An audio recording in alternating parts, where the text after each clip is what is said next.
నీకు ఈశ్వరుడు ఎప్పుడు ఏమిచ్చాడో దానికి తృప్తి పడు. ఆ తృప్తికి కారణం ఉండక్కర్లేదు. ఆకలి సరిగ్గా లేదని ₹1,000 మందులు వేసుకుని ఏడుస్తున్న వాళ్ళు కోట్ల మంది ఉన్నారు. వేల పట్టున ఆకలిస్తోంది సంతోషించు.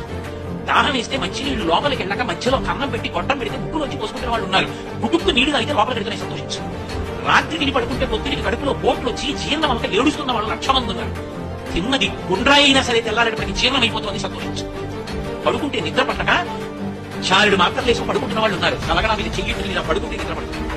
పుస్తకం ఉంటే తప్ప మాట్లాడలేని వాళ్ళు ఉన్నారు. వేదిక ఇంటికి వచ్చి మాట్లాడటం మొదలు పెడితే గంగా ప్రవాహంలో వస్తుంది సంతోషించు. ఈశ్వరుడి కారుణ్యం.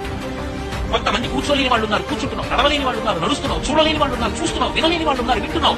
ఈశ్వరుడు నీకు ఇచ్చిన దానికి ప్రతి క్షణం తృప్తితో ఓలలాడిపోవాలి. ఎన్ని మాటలు చెప్తాం. అది మానేసి ఎప్పుడు ఏదో పోయిన దాన్ని కలుసుకుని ఏడవడం కాదు, వచ్చేదాన్ని ఊహించుకుని అలా జరిగితే బాగుండని కలువలు ఎగరేయడం కాదు.